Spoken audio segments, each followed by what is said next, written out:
We've challenged on this show right from the start the idea that the events in Washington on January the 6th, 2021 could be called an insurrection.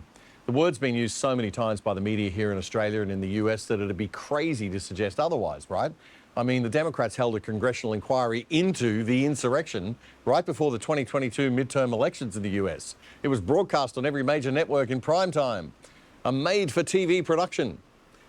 Well, a group of Republicans, now that they control the House of Representatives, have decided to introduce a resolution to the House declaring that former President Trump did not engage in an insurrection.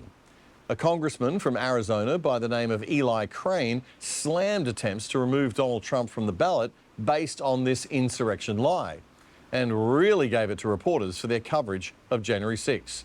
Watch this. You know what I love about this, watching where President Trump is at in the polls? I love it because it shows the American people don't trust you guys. And they shouldn't, because you guys are full of it and everybody knows it. There's a few honest journalists in this town, but they're very few and far between. You know how I know it wasn't an insurrection? Because he hasn't been charged with insurrection.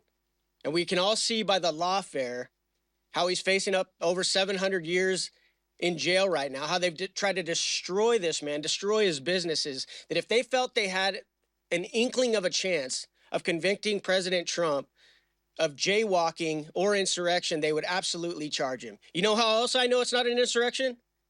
Because this is the first insurrection in the history of the world where the people that were a part of it were unarmed. It's pretty hard to do if you walk around and see how many individuals are carrying firearms. All right. Last thing I want to say about how I know it's not an insurrection is because I actually listened to the words of the president. If you're trying to stoke an insurrection, you don't tell the people listening, hey, I want you to go over there peacefully and patriotically. All right? This is not an insurrection. What it is a party that's scared to death of this man because he's America first, and he's shown time and time again he's willing to bust up the swamp, and he continues to beat you like a drum. That's what this is really about.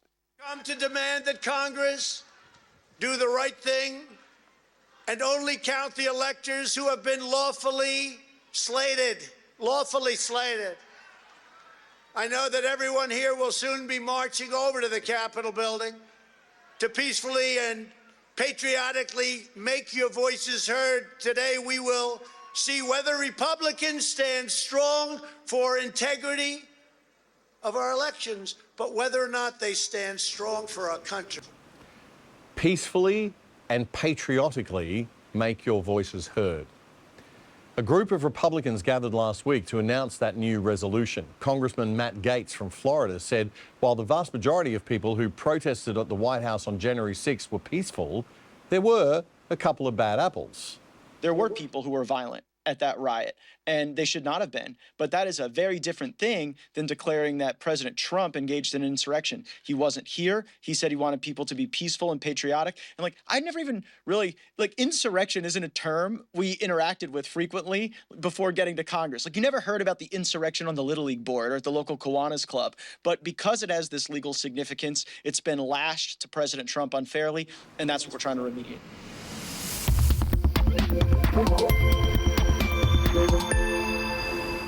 Conservative commentators Ben Shapiro and Dave Rubin got together for a look at the year ahead this week to talk about the US presidential election coming up in November and foreign policy generally. Shapiro says while he understands the tendency of conservatives these days to want to be more careful about what sort of battles America gets itself into overseas, it's impossible to think that America can just pull out of getting involved in stuff altogether.